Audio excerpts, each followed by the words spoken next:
একটু চোখটা বন্ধ করে ভাবেন, আপনাকে গোসল দেয়া হবে, জামাগুলো খোলা হবে। এত টাকা দিয়ে যে দামি গোসলখানা টাইলস লাগিয়ে ঘরে বানালেন, আপনার শেষ গোসলটা কি ওই দামি গোসলখানায় হবে?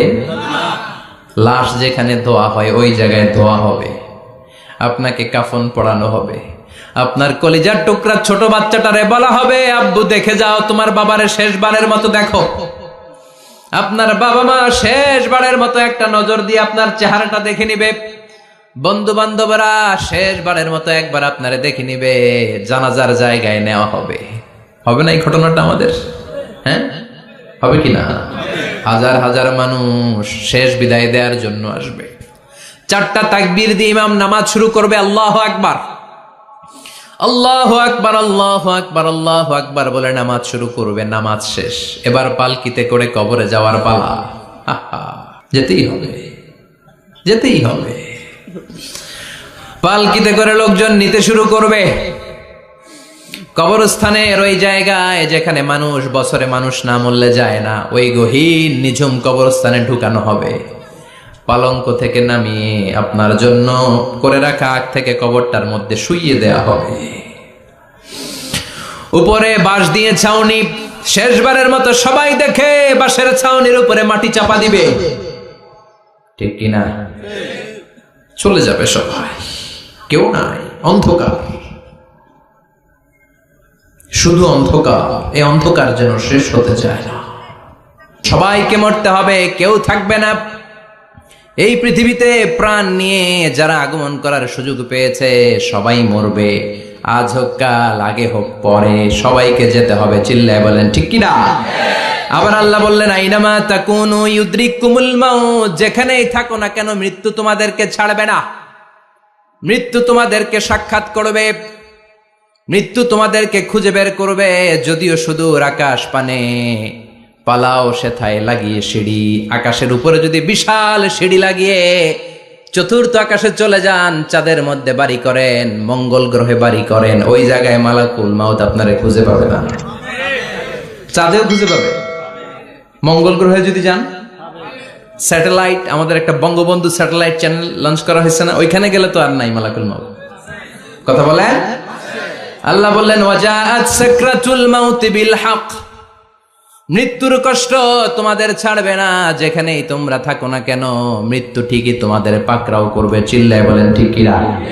আবার মৃত্যুর একটা নির্ধারিত সময় আছে, ওই সময় যখন আসে 1 সেকেন্ড আগেও আসে না, পরেও আসে না। কার কথা?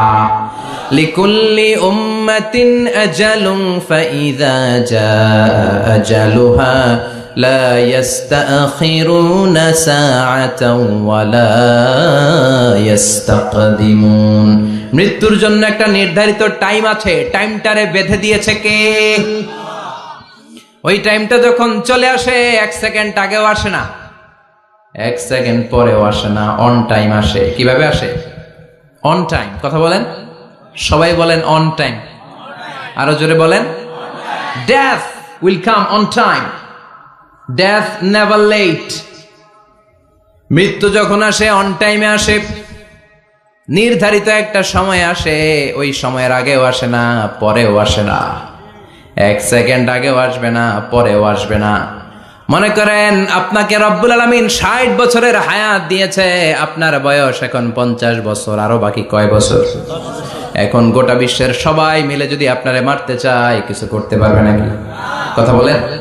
আবার রব্বুল আলামিন আজ রাত 12টায় আপনার হায়াত কেড়ে নেবে। মালাকুল মাউত এসে রুহু কবজ করবে।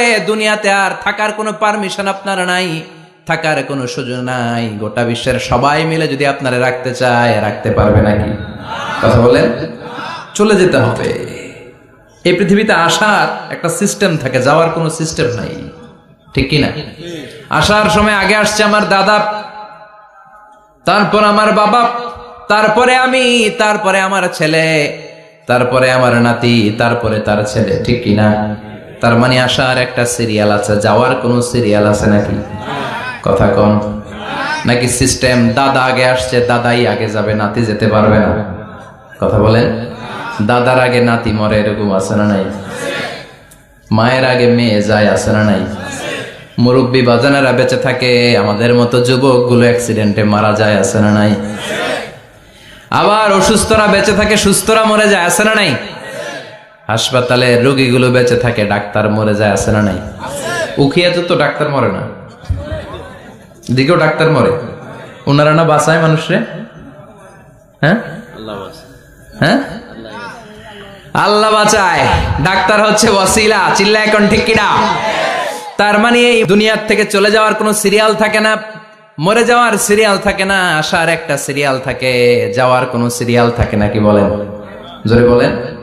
আবার চলে যাওয়ার কোনো ভরসা নাই, এক সেকেন্ডের মধ্যে সব হয়ে যায়। একটা সঙ্গীত আছে না, এক সেকেন্ডের নাই ভরসা, ভঙ্গ হবে রং তামাশা, চক্ষু বুঝিলে হায়রে দম ফুরাইলে। চিল্লায় বলেন ঠিক কিনা? এই গানের যিনি সিঙ্গার ছিলেন, আমরা তখন ছোট, ফিরোজ শাহ বা ফিরোজ শাহ নামের, এক সেকেন্ডের নাই ভরসা, ভঙ্গ হবে রং তামাশা, চক্ষু বুঝিলে হায়রে দম ফুরাইলে। এই গানটা উনি গাইতে গাইতে স্টেজে মারা গিয়েছিলেন। দেখেন নাই? মুরব্বীরা জানবেন। তার মানে মৃত্যুর গান গেতে গেতে অনেকে মৃত্যুবরণ করে, এরকম আছে না নাই? অনেকে খাওয়ার টেবিলে বসে মারা যায়, আছে না নাই? ফুটবলার ফুটবল খেলতে খেলতে মরছে, দেখেন নাই? ক্রিকেট খেলতে খেলতে মইরা যায়, আছে না নাই? রেসলিং খেলতে খেলতে মারা যায়, দেখেন নাই? হ্যাঁ, এরকম ভিডিও দেখা যায় যে প্রতিপক্ষকে রেসলিং খেলায় মারতে মারতে শেষ, এখনই জিতে যাবে, হঠাৎ করে তাকায় আছে, কিচ্ছু বোঝে না, হঠাৎ করে জমিনে উল্টে পড়ে যায়, রেফারি এসে মাটিতে বাড়ি মারে, আর লড়ে না, আছে না? রেফারি কি করে? মাটিতে বাড়ি মারে, এতক্ষণ সে জিতে যায়, এখন আর নড়েই না। তাকাতে তাকাতে দুনিয়া থেকে নাই। অনেক টেলিভিশনের নিউজ রিপোর্টার রিপোর্ট করতে করতে নাই, দম ফুরাইলে ঠুস শেষ হয়ে যায়। অনেকে অ্যাক্সিডেন্টে মরে, সড়ক দুর্ঘটনায়, অনেকে বিমান দুর্ঘটনায় মরে, আকাশে মরে না? অনেকে পানিতে ডুবে মরে, অনেকে আগুনে পুড়ে মরে, অনেকে ক্রস ফায়ারে মরে, আছে না নাই? আবার অনেকে রাত্রিবেলা বিছানায় ঘুমোতে যায়, সকালে আর ওঠে না। কত ধরনের মরণ! আল্লাহ তুমি আমাদেরকে ভালো মরণ দিও, ইমানি মরণ দিও। ইমানের পথে অবিচল থেকে আমার মরণ যেন হয়, ইমানের পথে অবিচল থেকে আমার মরণ যেন হয়। তোমারই কাছে মিনতি আমার, তোমারই কাছে মিনতি আমার, মহামহিম দয়াময়। ইমানের পথে অবিচল থেকে আমার মরণ যেন হয়। চিল্লায় পড়েন আমিন। তার মানে কে কোথায় মরবো আমরা কেউ জানি নাকি? ওমা তাদরি নাফসুম বিআইয়ি আরদিন তামুত, কোন জায়গায় মরবা, কখন মরবা কেউ আমরা জানি না, কিন্তু মরবো সবাই জানি, ঠিক কিনা? কুল্লু নাফসিন যায়িকাতুল মাউত, প্রত্যেকটি আত্মার মৃত্যুবরণ করতে হবে, এটা আমরা সবাই জানি। The most certain thing in life is death, but the most uncertain thing in our life is the time of death. এ জীবনের সবচেয়ে সুনিশ্চিত বিষয় হলো মরণ, সবচেয়ে অনিশ্চিত বিষয় হলো মরণের সময়। চিল্লা এখন ঠিক কিনা? মরবো যে আমরা সবাই জানি, কিন্তু কোথায় মরবো আমরা কেউ জানি? জানি আমরা? সবাইকেই মরতে হয়, জন্মালেই মরতে হবে, চলে যেতে হবে, থাকা যাবে না। এটাই হলো পৃথিবীর পদ্ধতি। জীবনের সবচাইতে নির্মম ঘটনা হচ্ছে মরণ, সবচাইতে ভয়ঙ্কর অভিজ্ঞতা। কোন প্রাণীর জন্য সর্বোচ্চ এবং সবচাইতে ভয়ঙ্কর অভিজ্ঞতা হচ্ছে মৃত্যু। এবং এত ভয়ঙ্কর অভিজ্ঞতা, এই অভিজ্ঞতাটা কারো কাছে শেয়ার করে যাওয়া যায় না। মরার সময় কেউ বলে যেতে পারছিল আমার মরতে এমন লাগছে, কইতে পারছে? কেমন লাগছে বলতে পারে? বলা যায় না। তার আগেই চলে যেতে হয়। শৈশব, কৈশোর, যৌবন, বার্ধক্য, প্রৌঢ়ত্ব, হ্যাঁ, বয়সের ছাপ, কালো চুল দাড়ি সাদা হয়ে যাওয়া, দাড়ি চুলে শুভ্রতা, দুর্বলতা। This is the circle of life. ছোট্ট ছিলাম, বড় হলাম, সিঙ্গেল ছিলাম, ডাবল হলাম, তারপরে বাবা হলাম, তারপরে শ্বশুর হলাম, তারপরে নানা হলাম, তারপরে চলে যেতে হবে। This is the circle of life. চিল্লায় বলেন ঠিক কিনা? এই যে মুরব্বীরা, দাড়ি পাকা মুরব্বী যারা আছে, আপনারা কি মনে করছেন মায়ের পেট থেকে এরকম মুরব্বী হয়ে বেরিয়েছিল? কিরকম বের হয়েছিল? তারাও ওয়া ওয়া করেছে। এরাও ফিডার খাইতো, এই চাচারা খায় নাই? এরাও ফিডার খেত, এরাও মায়ের বুকের দুধ খেত, এরাও ছোট্ট বাচ্চাদের মতো গরমকালে পানির মধ্যে ডুবাইতো।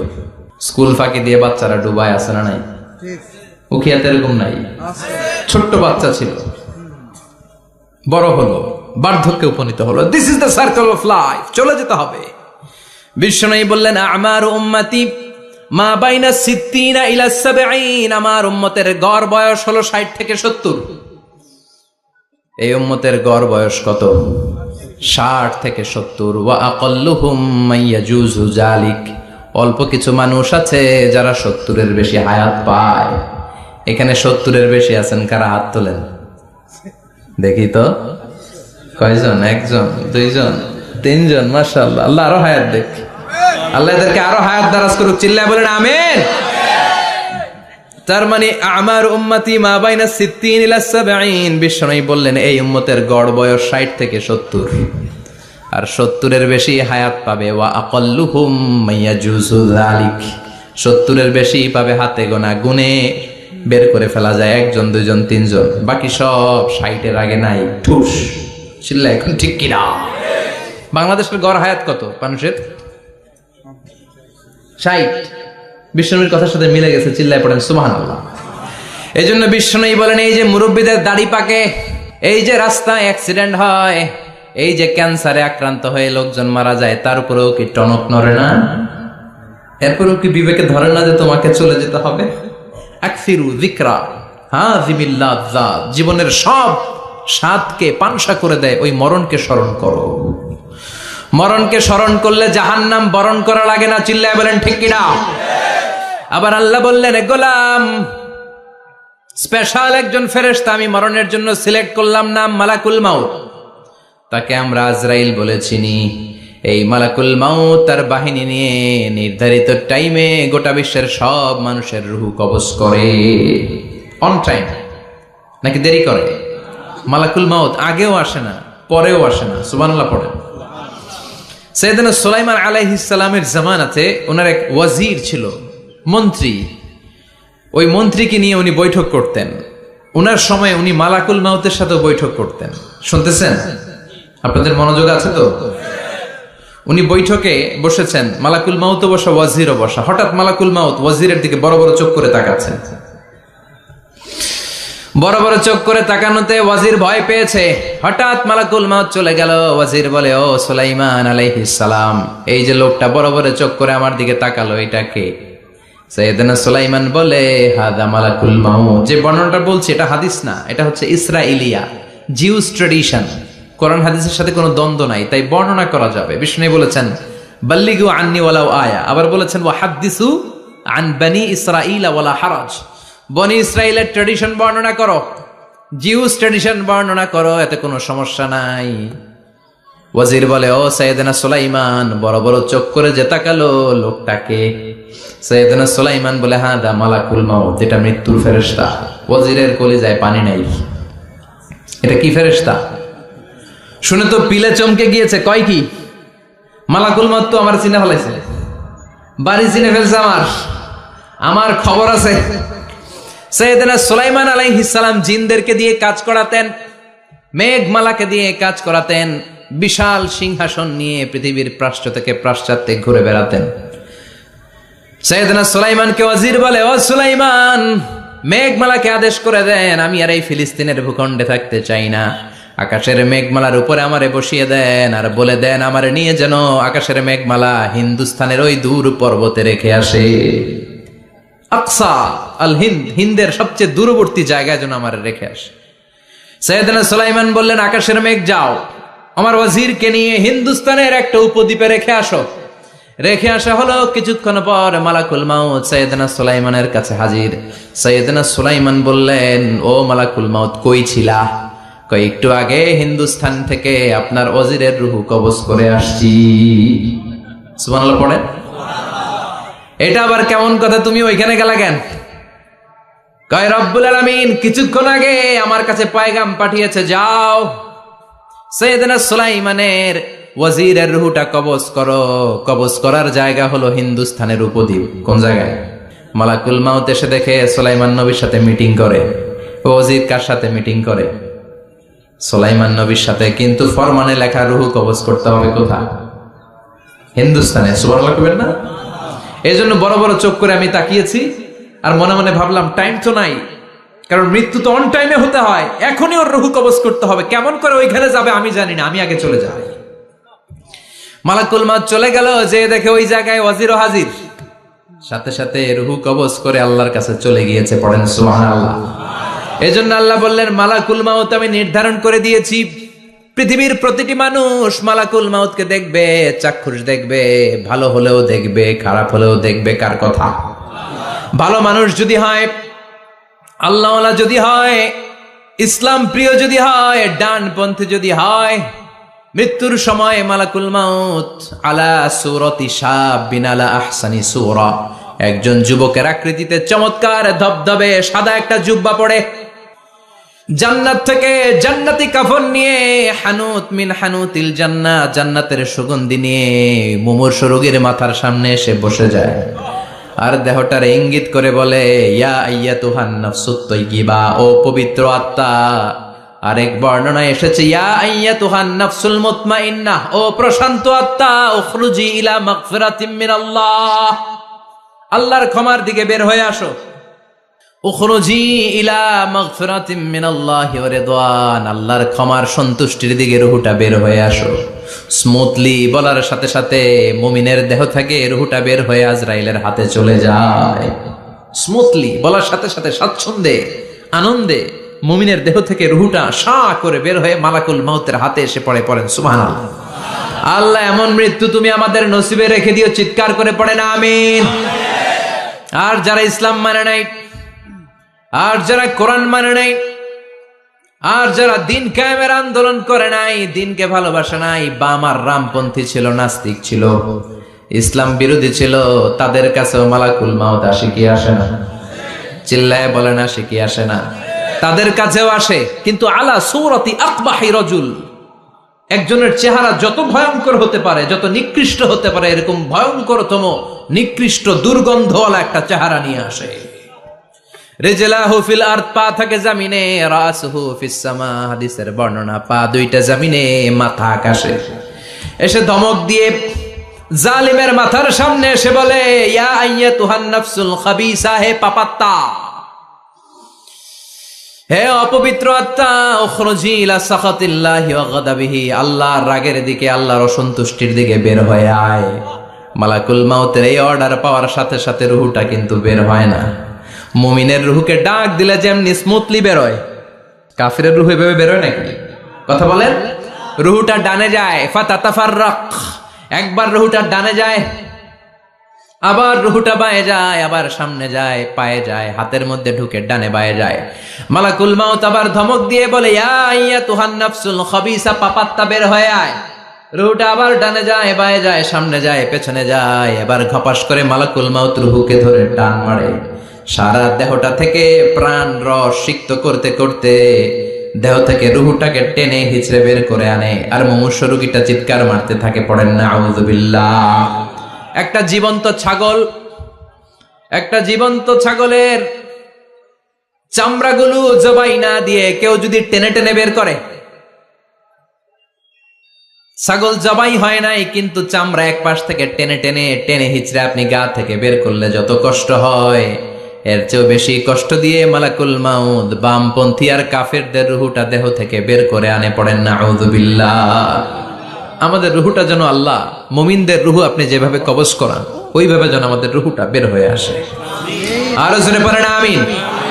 এজন্য আল্লাহ বললেন, বাল তুসিরুনাল হায়াতাদ দুনিয়া ওয়াল আখিরাতু খায়রুন ওয়া আবকা। পাগলের মতো মোহাচ্ছন্ন হয়ে এই দুনিয়াটার পেছনে ছুটে বেড়াও। এই দুনিয়া আসল নয়, আখিরাত হলো আসল। চিল্লায় বলেন ঠিক কিনা? অস্থির, আমরা ব্যস্ত দুনিয়ার লোভে আর মোহে পড়ে আমাদেরকে যে মরতে হবে, চলে যে যেতে হবে, এটা ভাবার সময় আমাদের নাই। চিল্লাই কোন ঠিক কিনা? এজন্য বলা হয় মুতু ক্বাবলান তামুতু, মরার আগে একবার মরো। হাসিবু ক্বাবলান তুহাসাবু আলাইক, তোমার হিসাব কিয়ামতের দিন করার আগে তুমি তোমার হিসাব করো। জীবনে কি কি পাপ করেছি আমি জানি, আমার চেয়ে ভালো কেউ জানে না। চিল্লায় বলেন ঠিক কিনা? কি কি অন্যায় করেছি আমার হৃদয়ের মধ্যে কথাগুলো আছে না নাই? পৃথিবীর কেউ না জানলেও আমি জানি কি জানি না?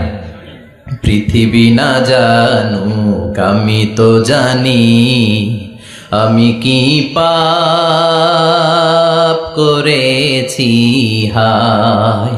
পৃথিবী না জানুক আমি তো জানি, আমি কি পাপ করেছি হায়। আমার পাপের করলে বিচার, বাঁচার উপায় নাই আমার। দয়াময় প্রভু মাফ করো আমায়, মাফ করো আমায়। পড়েন আমিন। আর জোরে আমিন। এজন্য হাসিবু ক্বাবলা আন তুহাসাবু আলাইক, তোমার হিসাব বসার আগে নিজে হিসাব করো কি কি করলা। আসল মরণের দিন শটান হয়ে তো শুয়ে পড়ো ভাই, মরার আগে আরেকবার মরো। মরার আগে আরেকবার কি করবেন? কথা বলেন। মরার আগে কি করতে হবে? হঠাৎ একদিন বিছানায় শটান হয়ে শুয়ে যান, চক্ষুটা বন্ধ করেন, ভাবেন মরে গিয়েছেন, এই তো মালাকুল মাউত চলে এসে রুহটা নিয়ে গেল। আত্মীয় স্বজন চিৎকার চেঁচামেচি শুরু করে দিল, কান্নার রোল পড়ে গেল চারদিকে। মাইকের মধ্য দিয়ে, মসজিদের মাইকে অ্যানাউন্স হয়, অমুক এলাকার নিবাসী অমুক ভাই আমাদের মধ্যে দুনিয়ায় নাই, তার জানাজা হবে এশার নামাজের পর। সবাই এসে রুহের মাগফিরাত করেন। সবাই আপনারে দেখতে আসবে, কেঁদে কেঁদে লোকজন আপনারে কবর দিতে আসবে। চিল্লায় বলেন ঠিক কিনা? কেঁদে কেঁদে সবাই আসবে, দেখার জন্য আসবে। ছেলেগুলো কাঁদবে, স্ত্রী কাঁদবে, বাবা মা কাঁদবে, বন্ধু বান্ধব কাঁদবে, আর ঘরের মধ্যে রাখা হবে না। এবার আপনাকে গোসল দেওয়ার পালা। চক্ষু বন্ধ করে চিন্তার দরকার আছে না নাই? কথা বলেন। একটু চোখটা বন্ধ করে ভাবেন, আপনাকে গোসল দেয়া হবে, জামাগুলো খোলা হবে। এত টাকা দিয়ে যে দামি গোসলখানা টাইলস লাগিয়ে ঘরে বানালেন, আপনার শেষ গোসলটা কি ওই দামি গোসলখানায় হবে? লাশ যেখানে ধোয়া হয় ওই জায়গায় ধোয়া হবে। আপনাকে কাফন পরানো হবে।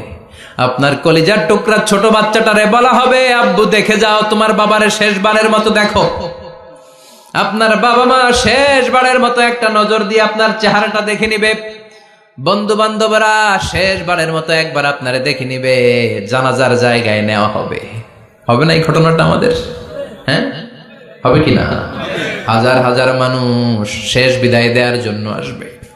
চারটা তাকবীর দিয়ে ইমাম নামাজ শুরু করবে। আল্লাহু আকবার, আল্লাহু আকবার, আল্লাহু আকবার, আল্লাহু আকবার বলে নামাজ শুরু করবে। নামাজ শেষ, এবার পালকিতে করে কবরে যাওয়ার পালা।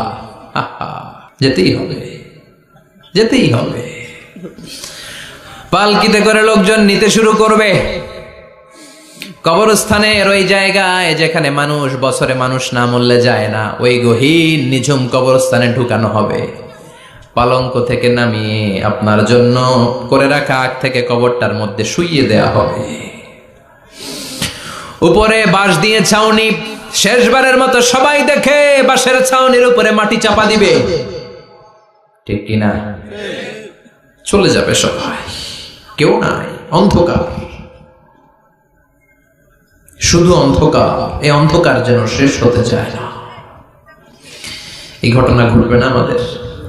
কথা বলেন, ঘটবে কিনা? এজন্য মরার আগে এগুলো চিন্তার দরকার আছে না নাই? মরার আগে আরেকবার মরার দরকার আছে না নাই? এজন্য রব্বুল আলামিন বলেন, বাল তুসিরুনাল হায়াতাদ দুনিয়া ওয়াল আখিরাতু খায়রুন ওয়া আবকা। এই দুনিয়ার জীবনটাকে তোমরা আসল জীবন মনে করো, এটা আসল জীবন নয়। আসল জীবন হলো কবরের জীবন। চিল্লায় বলেন ঠিক কিনা? আল্লাহ তোমার এই দুনিয়ায়, আল্লাহ তোমার এই দুনিয়ায় কেউ আসে কেউ চলে যায়। তবু তোমার ভয়ে কারো কাঁদে না হৃদয়। এই দুনিয়াতে আমার বদলে গেল মন, চারিদিকে দেখি শুধু সুখেরই স্বপন। ভাবলো না মন আল্লাহ ছাড়া,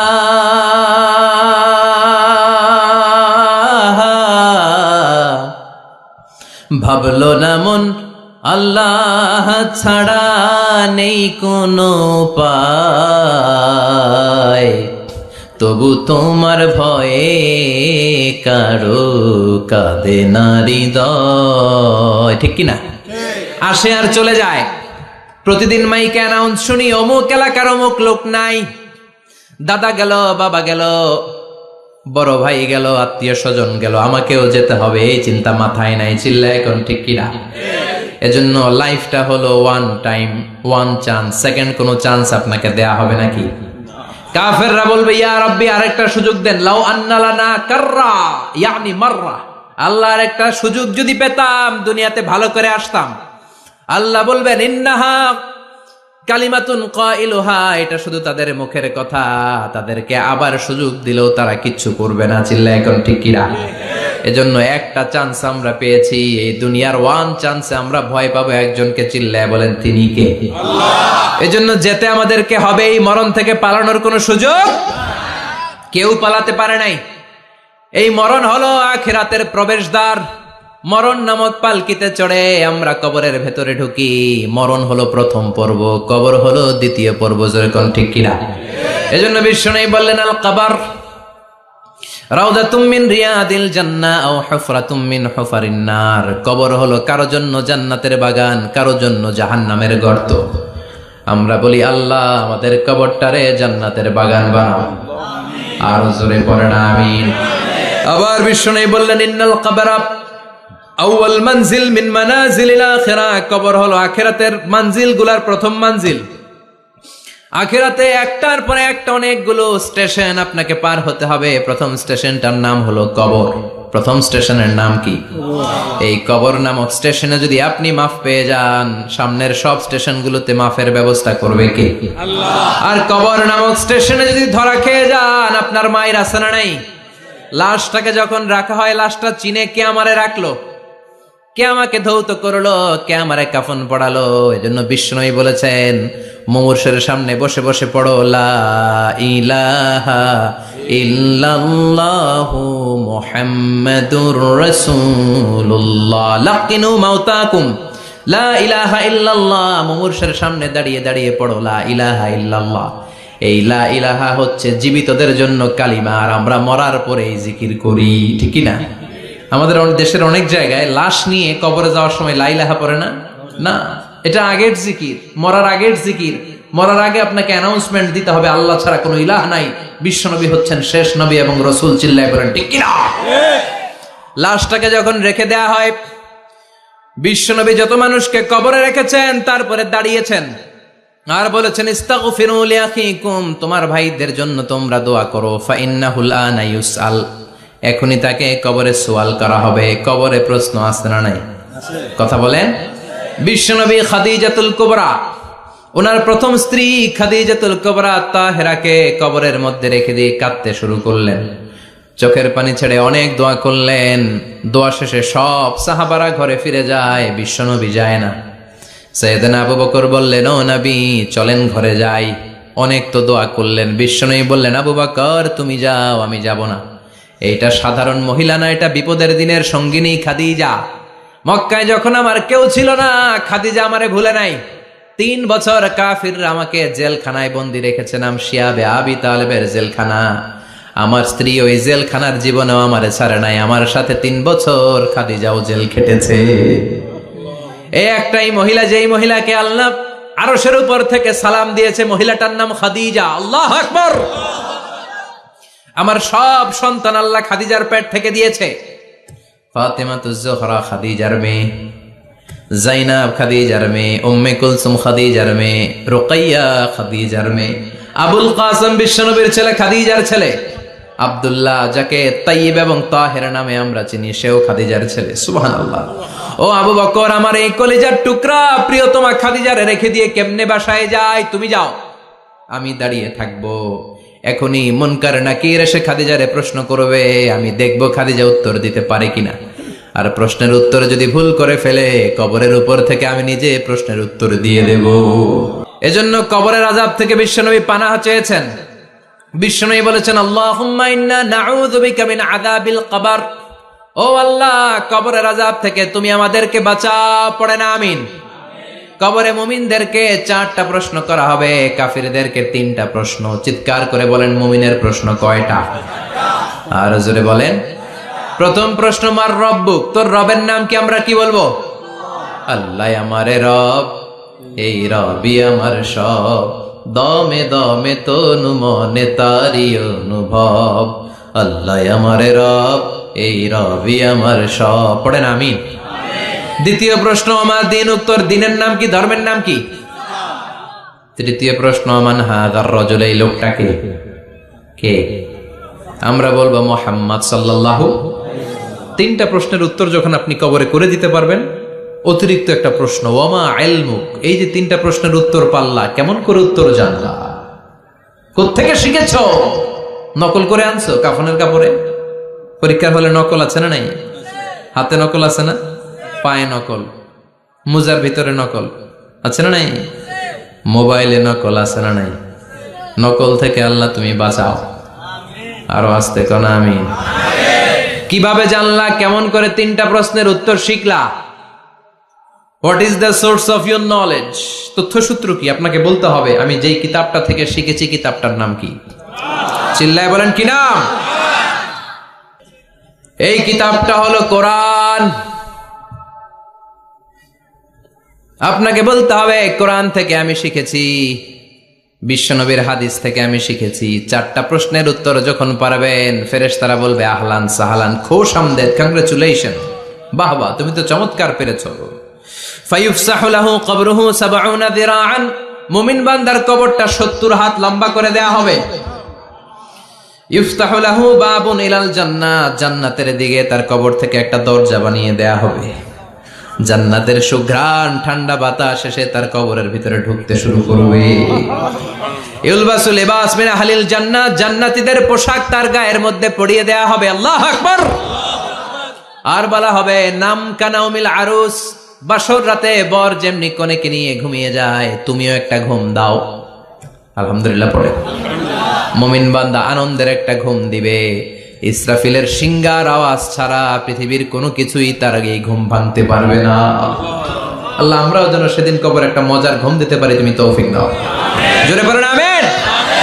এবার বামপন্থী নাস্তিক আর কাফেরদের পালা, ইসলাম বিদ্বেষীদের পালা, আলেম ওলামাদের শত্রুদের পালা, ইসলামকে যারা বিজয়ী শক্তি হিসেবে মানতে পারে নাই তাদের পালা। চিল্লায় কোন ঠিক কিনা? ওদেরকেও একই প্রশ্ন, রব কে? ওরা বলবে আমি জানি না। আমাদের উত্তর আল্লাহ। ওরা বলবে আমি কিচ্ছু জানি না, আমি সব ভুলে গেছি, আমার মাফ করে দেন, আমি কিছুই জানি না। তবে আমি ইসলাম বিরোধীদের সাথে চলতাম, যারা ইসলাম রে বাস দিত আমি তাদের সাথে স্লোগান দিতাম। এরকম ডাকাইত আছে না নাই? দ্বিতীয় প্রশ্ন, আমার দিন, ও তোমার ধর্মের নাম কি? কয় আমার ধর্ম নাই, আমার ধর্ম কর্ম নাই, আমি খালি দুনিয়া কে মজা লেলো, দুনিয়া তোমারই হ্যায়, আমি খালি দুম্মা চলে দুম। আছে না নাই? আমি শুধু মৌজ মাস্তিতে ব্যস্ত ছিলাম, আমার দুনিয়া নাই, দিন নাই, আখেরাত নাই, রবকে আমি জানি না, ধর্মকে জানি না। ইসলাম বিরোধী রাজনীতি আমি করতাম, মাও সেতুংয়ের রাজনীতি, কার্ল মার্কসের রাজনীতি, বুশের রাজনীতি, ডোনাল্ড ট্রাম্পের রাজনীতি, বামপন্থীদের রাজনীতি। চিল্লা এখন ঠিক কিনা? কোনো ধর্ম নাই। এই লোকটাকে চিনো কিনা বলো। বিশ্বনবীর চেহারা দেখিয়ে বলা হবে এই লোকটাকে, কয় জানি না। এরে আমি মানতাম না, এরে আমি গালে দিতাম। এরকম জাহান্নামের নরকীট আর পিতৃ পরিচয়হীন জারদ সন্তান বাংলার দেশেও আছে না নাই? এই মহামানবটাকে গালি দিয়ে পৈশাচিক আনন্দ পায়। পত্রিকায় লিখে, ব্লগের মধ্যে লিখে, ইন্টারনেটে কার্টুন বানিয়ে বানিয়ে পৈশাচিক ফুর্তি করে। এগুলো জাহান্নামের কীট, এগুলো জারদ সন্তান, বাপ মায়ের ঠিক নাই। আমার নবীরে যারা গালি দেয় এগুলোর বাপ মায়ের ঠিক আছে? এগুলোর কোনো গোড়া আছে? এগুলোর কোনো শেকড় আছে? এগুলো আগাছা। চিৎকার করে বলো ঠিক কিনা। বলবে আমি জানি না। ফেরেশতারা বলবে দাঁড়া, আমরা জানি। তোর সাথে কেমন আচরণ করতে হবে আমাদেরকে ট্রেনিং দিয়েছে কে? এবার শুরু হবে মাইর। কি শুরু হবে? কথা বলেন, মাইর। ফায়ুদরাবু বিমা তারিকা মিন হাদিদ, লোহার হ্যামার দিয়ে শুরু হবে মাইর। এক একটা হ্যামারের বাড়িতে মাথাটা ফেটে চূর্ণ বিচূর্ণ হয়ে যাবে, দেহটা জামিনের ভেতরে 70 গজ দেবে যাবে, ওর চিৎকারে কবরস্থানটাও থারথার করে কাঁপবে। আবার জামিনকে বলা হবে ইলতাইমি, চাপা দে। জামিনে ঢুকে যাওয়ার পরে জামিনের এপাশ থেকে একটা চাপা, মাটি চাপা, বাম দিক থেকে মাটি চাপা, 2 চাপায় ডান দিকের পাজর বায়ে চলে যাবে, বাম দিকের পাজর ডানে চলে আসবে। ওর চিৎকারে কবরস্থানটা থারথার করে কাঁপবে। আল্লাহ, এই ধরনের পরিস্থিতি থেকে তুমি আমাদেরকে বাঁচাও। আরো চিৎকার করে বলেন আমিন। এই জন্য কবরের এই প্রস্তুতি নেওয়ার দরকার আছে না নাই? কোরআনের পক্ষে থাকার দরকার আছে না নাই? ইসলামের পক্ষে থাকার দরকার আছে না নাই? ইসলামী আন্দোলনের সাথে থাকার দরকার আছে না নাই? ইসলামের বিজয় চাওয়ার দরকার আছে না নাই? যে লোক ইসলামের বিজয় চায় না, যে লোক চায় না ইসলাম দিয়ে দেশ শাসিত হোক, যে লোক চায় না কোরআনটা সংসদ ভবনে নেতৃত্ব দেয়, তার অন্তরে ঈমান থাকতে পারে নাকি? চিল্লায় বলেন পারে? যে ঈমান প্রয়োজনে জ্বলে ওঠে না, যে ঈমান সত্যনের কথা বলে না, যে ঈমান প্রয়োজনে জ্বলে ওঠে না, যে ঈমান সত্য ন্যায়ের কথা বলে না, যে ঈমান বাস্তবে নাই, যে ঈমান অন্তরে নাই, মুখে শুধু ফাঁকা বলি, কি করে তারে বলো ঈমানে বলি, কি করে তারে বলো ঈমানে বলি, কি করে তারে বলো ঈমানে বলি। ঠিক কি না? যে ঈমান দিন কায়েমের আন্দোলনের ধার ধারে না, যে ঈমান লেবাসধারী কোরআন হাদিস তাও পড়ে না, যে ঈমান খাজার নামে মাজার করে ফুলুস কামাই, আছে না নাই? উখিয়াতে নাই? উখিয়াতে মাজার আছে নাকি? সাগর পারে এগুলো থাকে? এগুলোর সাথে ইসলামের সম্পর্ক আছে? কথা বলেন আছে? যে ঈমান খাজার নামে মাজার গড়ে ফুলুস কামায়, যে ঈমান শিরকিয়াতের আমল করে ভীত না হয়, যে ঈমান বাস্তবে নাই, যে ঈমান ময়দানে নাই, মুখে শুধু কথার কলি, কি করে তারে বলো ঈমানে বলি, কি করে তারে বলো ঈমানে বলি, কি করে তারে বলো ঈমানে বলি।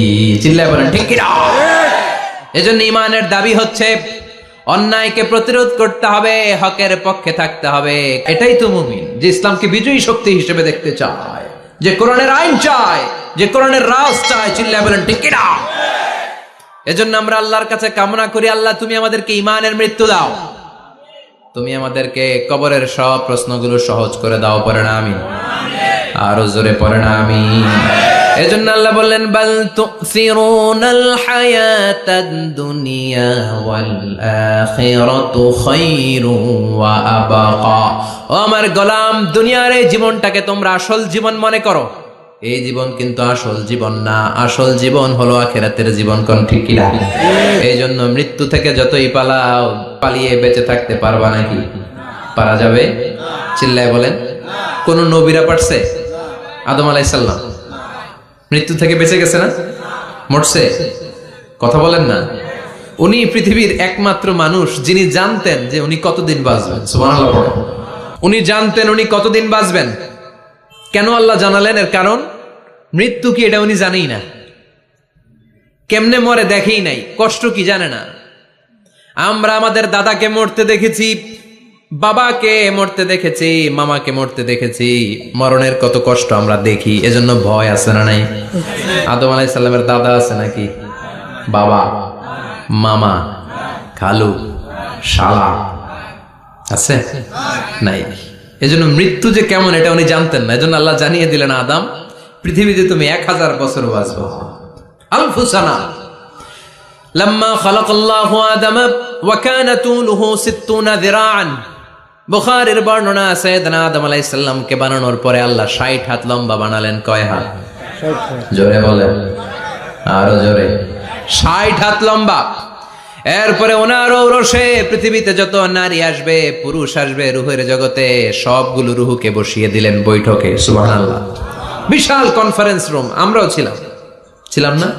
আমাদের রূহটাও ছিল। সাইয়েদনা আদম বললেন, আল্লাহ এরা কারা? আল্লাহ বললেন, আদম এগুলো সব তোমার সন্তান।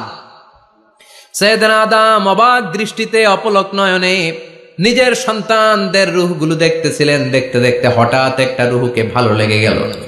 বললেন, আল্লাহ এটা কার রূহ? আল্লাহ বললেন, এটা দাউদ আলাইহিস সালামের রূহ। পড়েন সুবহানাল্লাহ। আল্লাহ এটাকে দেখতে বড় ভালো লাগে। কার রূহ? এটা তোমার ছেলে নবী হবে, নবী দাউদের রূহ। কাম উমরু, আল্লাহ দুনিয়াতে সে কয়দিন বাঁচবে? আল্লাহ বললেন, 40 সানা, 40 বছর। কয় বছর? সবাই বলেন, কয় বছর? 40 বছর। সাইয়েদনা আদম বললেন, মাবুদ আমার এত সুন্দর কলিজার টুকরা সন্তান দাউদ আলাইহিস সালামকে দুনিয়াতে মাত্র 40 বছর আপনি কেন দিলেন? আল্লাহ, প্রথম মানুষ এবং নবী হিসেবে আপনার কাছে ফরিয়াদ করি, আমার ছেলে দাউদের বয়স বাড়ায়া দেন। আল্লাহ কয়, না, হাদা কদ কুতিবা, এটা লেখা হয়ে গেছে। রুফিআতিল আকলাম ওয়া জাফফাতিস সুহুফ, লিখে ফেলছি, কালি শুকায় গেছে, এটা চেঞ্জ করা যাবে। সাইয়েদনা আদম বললেন, আল্লাহ আমি বাঁচমু কয় বছর? কয় তুমি থাকবা কয় বছর? আলফু সানা, 1000 বছর। মনে আছে? আল্লাহ আমার 1000 বছরের দরকার নাই, আমি আমার 1000 বছর থেকে 60 বছর আমার ছেলে দাউদরে আমি দিয়ে দিলাম। আদম আলাইহিস সালামের 1000 বছর থেকে 60 বছর যদি দান করে দেয়, ওনার আর কত রইল? 940। আর 60 বছর যদি দাউদ নবীর 40 বছরের সাথে যোগ দেয়া হয়, উনি পেলেন কয় বছর? 100। সাইয়েদনা আদম পৃথিবীতে আসলেন, এসে থাকতে শুরু করলেন। দিন গড়িয়ে রাত আসে, মাস গড়িয়ে বছর আসে, বছর যায় বছর আসে। ঠিক 940 বছর পর মালাকুল মাউত আদম আলাইহিস সালামের কাছে আসলেন। বললেন, আনা মালাকুল মাউত উকিলা বিকুম, আপনাদের জন্য আল্লাহ আমাকে বানিয়েছে রূহ কবজ করতে। ও আদম, আবুল বাশার, পৃথিবীর প্রথম মানব, প্রথম নবী, আপনার সময় শেষ, রেডি হন। কি হন? খেলা শুরু হবে, এখনই রূহ কবজ করে নিয়ে যাব। সাইয়েদনা আদম বলে, এখন আসছো কেন? আমার আরো 60 বছর বাকি আছে। মালাকুল মাউত বলে, না, আপনি রূহের জগতে আল্লাহর কাছে আপনার সন্তান দাউদকে কয় বছর দিয়েছিলেন? 60 বছরের জন্য 940 বছর আপনার জন্য লেখা। আমি এখন আপনার রূহ কবজ করতে চাই। সাইয়েদনা আদম বলে, আমি মানি না, আমি কাউরে দেই নাই। 60 বছর আমি দেই নাই, আমি আরো বাঁচবো, আমি আরো বাঁচবো, 60 বছর আমি বাঁচবো, আমি দেইটাই নাই। মিয়া যাও। মালাকুল মাউত আল্লাহর যে বলে, আল্লাহ দেয় নাই বলে, আসলে ভুলে গেছে। আসলে আফাতুল ইলমি আন নিসিয়ান, মানুষ ভুলে যায়, মানুষ বড্ড ভুলে যায়। আমরা অনেক সময় খাইয়াও কই খাই নাই। অনেক কিছু আপনি দিছিলেন কিন্তু ভুলে যাই, গলার নিচ দিয়ে নামার পরে কই তুমি কিচ্ছু দেও নাই। আছে না নাই? নাসিয়া আদম ফানাসিয়া বানু, আদম আলাইহিস সালাম ভুলে গেছেন, তাই আমরাও ভুল করি, ঠিক কি না? এজন্য আমাদের নেতারাও বলে এটা দেব ওটা দেব, নির্বাচনের পর সব ভুলে যায়। আছে না নাই? ওই যে আদম আলাইহিস সালাম ভুলছে, আমরাও ভুলে যাই। ওনাদের দোষ কি? ভুলে যায়, বেমালুম ভুলে যায়। আল্লাহ বললেন, মালাকুল মাউত আর জোরাজুরি করো না। 940 নয়, ঠিক 1000 বছর পরে আদমের কাছে যাবা। আমি আমার আদমের ভাগ্যে এই জিনিসটাই রেখে দিয়েছিলাম রে মালাকুল মাউত। আমি আগ থেকে এটাই রেখেছি, আমি জানতাম সে ভুলে যাবে। চিল্লা এখন সুবহানাল্লাহ। তার মানে পৃথিবীর সবচাইতে লম্বা মানুষ, 60 হাত লম্বা, এত শক্তিশালী আদম আলাইহিস সালাম শ্রীলঙ্কাতে প্রথম নেমেছিলেন। 1 লাফ দিলে আধা মাইল চলে যাইতেন। সুবহানাল্লাহ। কি লম্বা মানুষ! থাকতে পারছে? কথা নাই। ঘুমে ধরছে? শেষ করে দেই। হ্যাঁ, আরো কয়েক মিনিট চলবে? চলবে চলবে। তাকবীর দেন, লিল্লাহি তাকবীর। আদম আলাইহিস সালাম চলে গেলেন। ওনার পরের নবী ইদ্রিস আলাইহিস সালাম, উনি মরে নাই। ইদ্রিস আলাইহিস সালাম মরছে। কে বলছে? উনিও মরেছেন। তবে ওনার মৃত্যুর আজীব এক ঘটনা আছে, অনেক লম্বা কথা। এক ফেরেশতার সাথে ওনার বন্ধুত্ব হয়েছিল, বলেছিলেন আমি আকাশ দেখতে চাই, আল্লাহর কাছে অনুমতি চাই। আল্লাহ বলল ঠিক আছে, ইদ্রিসকে আকাশে ঘুরাও। প্রথম আকাশে ঘুরলেন, দ্বিতীয় আকাশে ঘুরলেন, তৃতীয় আকাশে ঘুরলেন, চতুর্থ আকাশে ঘুরলেন। ইন দ্য মিন টাইম চতুর্থ আসমানে মালাকুল মাউত পৃথিবীর দিকে নেমে আসছিল। ওই ফেরেশতা বলে মালাকুল মাউত আপনি কই যান? মালাকুল মাউত বলে একটু আগে আল্লাহ ফরমান জারি করেছে, চতুর্থ আসমানে আমার নবী ইদ্রিসের রূহ কবজ করো। সুবহানাল্লাহ। আমি বললাম আল্লাহ আপনার পাঠানো নবী সৈয়দনা ইদ্রিস থাকে দুনিয়ায়, চতুর্থ আসমানে পামু কই? আল্লাহ কয় কথা নাই, দৌড় দে। আমি দৌড় দিলাম, এসে দেখি ইদ্রিস আলাইহিস সালাম এখানে রেডি। সুবহানাল্লাহ। ওয়া রাফা'নাহু মাকানান আলিয়্যা। ইদ্রিস আলাইহিস সালামের রূহ কবজ দুনিয়ায় হয় নাই, চতুর্থ আকাশের মধ্যে হয়েছে। একটু চিৎকার করে পড়বেন সুবহানাল্লাহ। এরপরে সুলাইমান আলাইহিস সালাম, উনি তো মরে নাই, মরছে? উনি জিন চালাইতো, উনিও মরবে? শক্তিশালী একজন নবী ছিল উনি। মালাকুল মাউতকে বলেছিলেন মালাকুল মাউত আমার মৃত্যুর সুয়াইয়া সামান্য কিছু আগে আমারে বইলো, আমার একটা কাজ আছে। মালাকুল মাউত মৃত্যুর কিছু সময় আগে এসে বলল সুলাইমান টাইম ইজ আপ, সময় শেষ, অল্প কিছু সময় বাকি, কি করবেন করেন। সাইয়েদনা সুলাইমান জিনদেরকে ডাকলো, ও জিনেরা, বিশাল একটা প্রজেক্ট আছে, প্রজেক্টে কাজ শুরু করো। আর কিছু জিনকে বলল চারদিকে গ্লাস ফিটিং করা একটা রুম বানাও। সাইয়েদনা সুলাইমান আলাইহিস সালাম গ্লাস ফিটিং করা রুমের ভেতরে ঢুকলেন। এই রুমে ঢুকার দরজা নাই, হাতে একটা লাঠি নিলেন। কি নিলেন? লাঠির মধ্যে ভর করে দাঁড়িয়ে রইলেন আর জিনদের দিকে তাকিয়ে রইলেন। জিনেরা এত বদমাশ ছিল, সাইয়েদনা সুলাইমান দাঁড়িয়ে না থাকলে কাজ করতো না, ছিল ফাঁকিবাজ। কি ছিল? দাঁড়ায় না থাকলে আজও লোকজন কাজ করতে চায় না, ঠিক কিনা? মালিক দাঁড়ায় থাকলে ঠিকই কাজ হয়ে যায়। সুলাইমান আলাইহিস সালাম লাঠির মধ্যে ভর দিয়ে দাঁড়িয়ে রইলেন আর বললেন কাজ করো। জিনেরাও কাজ শুরু করলো। ওদিকে মালাকুল মাউত এসে বলে, ও সুলাইমান সময় তো শেষ। সুলাইমান বলে সমস্যা নাই, রূহ কবজ করে। উনি লাঠির মধ্যে ভর দিয়ে দাঁড়িয়ে রইলেন। গ্লাস ফিটিং করা রুমের ভিতরে কোরআন সাক্ষী। মালাকুল মাউত ওইভাবে লাঠিতে ভর দেওয়া অবস্থায়, দাঁড়ানো অবস্থায় সাইয়েদনা সুলাইমান আলাইহিস সালামের রূহ কবজ করে নিলেন। উনি এমন ভাবে দাঁড়িয়েছেন, রূহ চলে গেল, লাশ হয়ে দাঁড়িয়ে রইলেন। লাঠির মধ্যে দাঁড়িয়ে আছেন, জমিনের মধ্যে লুটিয়ে পড়ে নাই। সুবহানাল্লাহ। জিনগুলো দূর থেকে ভাবলো বস তো দাঁড়ায় আছে। কে দাঁড়ায় আছে?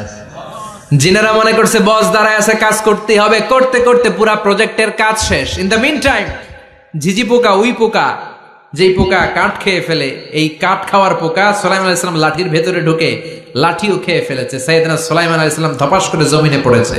আর জিনেরা কয় হায় হায়, খালি খালি কাম করছে এতদিন। সুবহানাল্লাহ কইবেন না? সুলাইমান আলাইহিস সালাম বাঁচতে পারে নাই, চলে গেলেন। মুসা আলাইহিস সালাম মরছে? উনি মরবে কেন? উনি তো খালি মারে। মরছে? এক থাপ্পড়ে ফেরাউনের বাবুর্চি নাই। মুখের আগে হাত চলতে কয়েকজন, এর মধ্যে মুসা আলাইহিস সালাম আছে না নাই? মালাকুল মাউত মানুষের আকৃতিতে অনুমতি না নিয়ে ঘরের ভেতরে ঢুকে গেল। ঢুকে বলে আনা মালাকুল মাউত, আমি মৃত্যুর ফেরেশতা। তো কি চাও? জিতু আন আকবাদা রূহাক, আপনার রূহ কবজ করতে আসছি। কিন্তু মুসা আলাইহিস সালাম দেখতেছেন দিব্যি একজন মানুষ, কি দেখে? আবার সালাম দেয় নাই, অনুমতি নিয়েও ঢুকে নাই। অমিয়া অনুমতি নিয়ে ঘরে ঢোকার দরকার আছে না নাই? মুসা আলাইহিস সালামের মেজাজ বড় গরম। উনি বললেন কি করবি? কয় আপনারে মারবো। কয় এদিকে আয়। মালাকুল মাউত মনে মনে ভাবে এতদিন সব মানুষগুলো আমারে দেখলে দিত দৌড়, আজকে মনে হয় আমারে দিতে হবে দৌড়।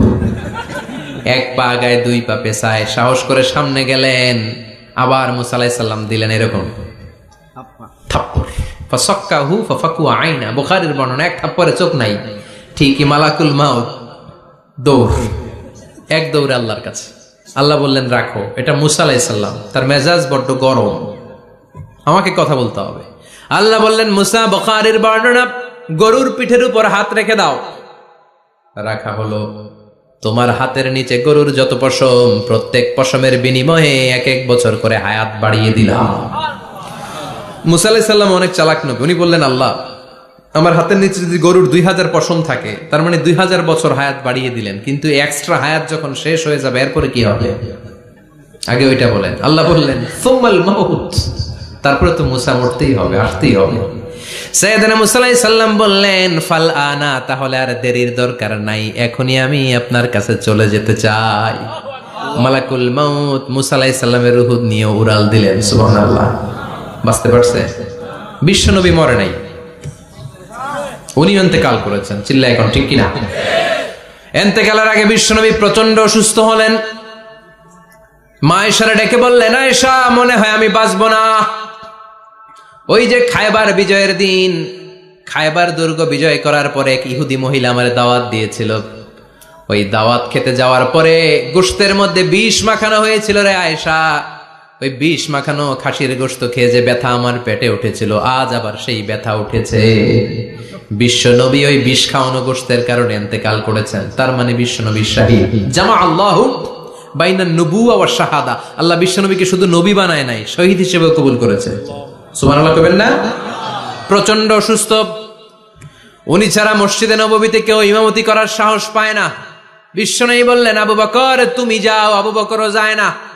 বিশ্বনবী বললেন, পানি আনো। বিশ্বনবী পানি দিয়ে ওযু করলেন। ওযু করে কয়েকজন সাহাবীকে ধরে উঠতে চাইলেন, আবার ধপাস করে বেহুশ হয়ে পড়ে যায়।